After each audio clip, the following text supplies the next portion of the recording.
Dobrodošli v novem videu in najprej bi rad vsem zaželel srečno novo leto. Upam, da ste ga lepo preživeli. Tudi mi, da sva si zdaj 2 dni vzela malo pauze za praznike, ampak danes sva že nazaj z novim videom in danes začenjam na tem kanalu tudi novo serijo, v kateri vam bom v bistvu basically povedal, kako analizirati oziroma kako ovrednotiti delnice.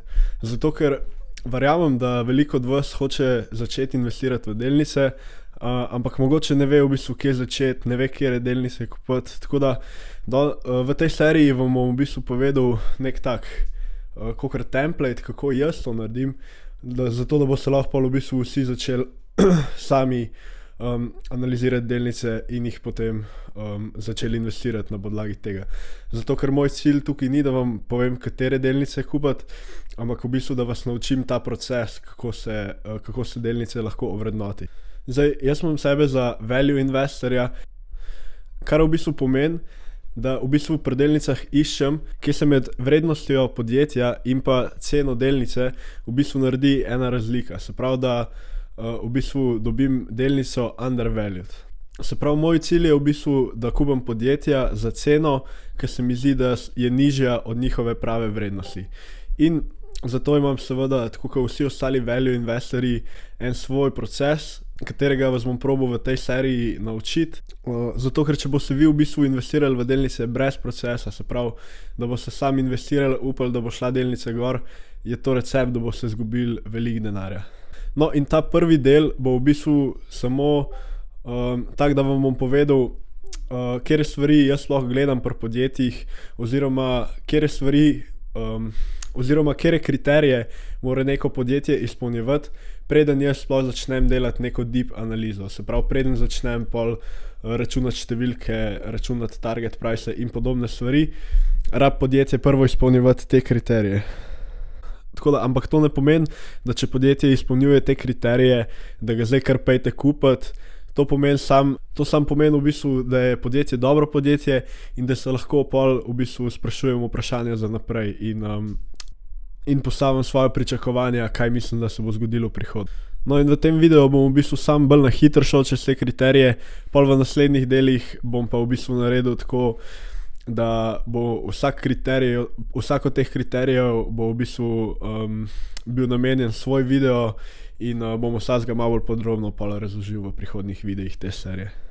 No, in prva stvar, ki jo pogledam pri vseh podjetjih, je v bistvu revenue growth. Se pravi, kaj tukaj hočem videti je, da revenue oziroma prihodki po slovensko rastejo skozi zadnjih 5 let. Se pravi, to pomeni, da podjetje, da je prodalo letos več, kakor je prodalo 5 let nazaj. Ker če je podjetje letos prodalo manj kot 5 let nazaj, je to dosti red flag in v take podjetja vam ne predlagam investirati.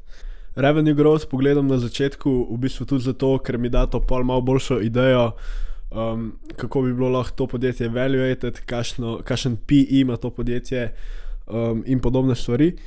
No, in tukaj v bistvu pogledam za zadnjih 5 let, pogledam, a je revenue growth konstanten, ali so taki spajki, kakšno leto grow, kakšno leto ne. Ampak v bistvu konec koncev hočem videti en long term trend, ki v bistvu raste. No, če podjetje growa revenue oziroma prihodke, pol pogledam, če podjetje growa tudi profit. Se pravi, a raste tudi zaslužek zraven prihodkov. Ker kdaj boste videli podjetja, ki imajo v bistvu full velik revenue growth, ampak če ta podjetja niso profitable, jim to v bistvu nič ne pomaga. Tukaj v bistvu pomislite, a bi raje imeli podjetje, ki ima revenue 10 milijonov, pa ima recimo profita 1 milijon, ali bi raje imeli podjetje, ki ima revenue 5 milijonov, pa 2 milijona profita. Zdaj, če ste pametni, boste najverjetneje izbrali drugo podjetje. Tako da revenue growth oziroma revenue ni najpomembnejši. Torej, tukaj, kakor pri revenue pogledam profit growth za zadnjih 5 let in v bistvu, kar hočem videti je, da je profit letos večji, kakor je bil pred 5 leti nazaj, oziroma da raste skozi ta leta. No, in tretja stvar, ki jo pogledam, je PE ratio. PE ratio je v bistvu samo market cap podjetja, se pravi v bistvu neka celotna vrednost podjetja, deljeno z njihovimi earningsi oziroma njihovimi zaslužki. No, če dam recimo en primer, imamo podjetje, ki je vredno 10 milijonov in pa ima recimo 1 milijon profita na leto, no, to podjetje bo imelo v bistvu PE 10, se pravi 10 ulomljeno z 1.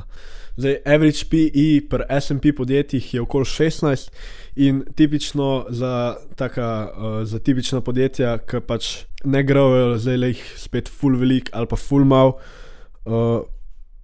v bistvu hočem videti PE tam okoli, oziroma hočem videti PE tam med 15 pa 20, mi je nekako cool. Boljše valjda, če je nižji, zato ker to pa posledično pomeni, da je cena delnice v bistvu nižja proti zaslužkom, ki ga to podjetje dela, kar je na koncu dobro za nas. No, ampak videli boste, da imajo različna podjetja dosti različne PE-je in tukaj je to dosti povezano v bistvu z growthom, ki je pričakovan za to podjetje v prihodnosti. Za podjetja, ki je pričakovano za njih, da bojo več growala, je v bistvu upravičen večji PE, kar je dosti logično, zato ker večji growth v bistvu pomeni tudi večji potential profit v prihodnosti. Zakaj ima recimo Intel tam 8 PE, Tesla ima pa 40 PE, zato ker Tesla toliko več growa. Zdaj, a to pomeni, da če ima podjetje se pravi več kot tam 20 PE, da ga sploh ne bom gledal? Ne, ker to ne pomeni, da je slabo podjetje je še vedno lahko dobro, ampak ponavadi pa to pomeni, da je podjetje overvalued. PE si morate v bistvu vzeti sam kakor nek valuation method. No, četrta stvar, ki jo pogledam pri podjetju, je ROIC oziroma Return on Invested Capital. In to ponavadi pogledam nek average ROIC za zadnjih 5 let, ker to mi da pol dobro predstavo v bistvu tudi za naprej, kar lahko pričakujem od tega. No, in kaj pomeni sploh ROIC? To je v bistvu samo cash flow, ki ga ima podjetje, ulomljeno z vsem dolgom, ki ga ima, oziroma lastniškim kapitalom, ki ga ima. Zato ker dolg pa lastniški kapital oziroma equity sta dva načina za financiranje podjetja, tako da tukaj si lahko predstavljate, kada podjetje v bistvu investira ta denar in v bistvu pač ta cash flow je return, ki ga dobi podjetje na ta investiran denar. No, in tukaj hočem videti številko, ki je večja kot 10%, zato ker 10% je nek average market return, se pravi, če bi bila ta cifra v bistvu manj kot 10%, bi lahko podjetje sam investiral denar v stock market in bi v bistvu dobival boljše returne na svoj kapital, kakor ga dobivajo. No, in pri tej številki v bistvu, če je večja številka, ne vem, recimo, kakor je pri Applu, ki je tam okoli 30%, sem pa v bistvu pripravljen tudi malo več plačati za to podjetje, se pravi večji PE. No, peta stvar, ki jo pogledam, je dolg tega podjetja ulomljeno z cash flowom v enem letu. Se pravi, tukaj v bistvu vzamem long term liability, ki jih ima podjetje in delim s cash flowom in kar v bistvu hočem videti je cifra pod 5, kar v bistvu pomeni, da lahko ves svoj dolg plačajo za svojim cash flowom v manj kot 5 let. Zato, ker če je ta številka večja kot 5, pol se mi zdi, da podjetje ni v preveč dobri finančni situaciji in takim podjetjem se jaz raje izogibam. No, naslednja stvar, ki jo pogledam pri podjetju, je v bistvu free cash flow.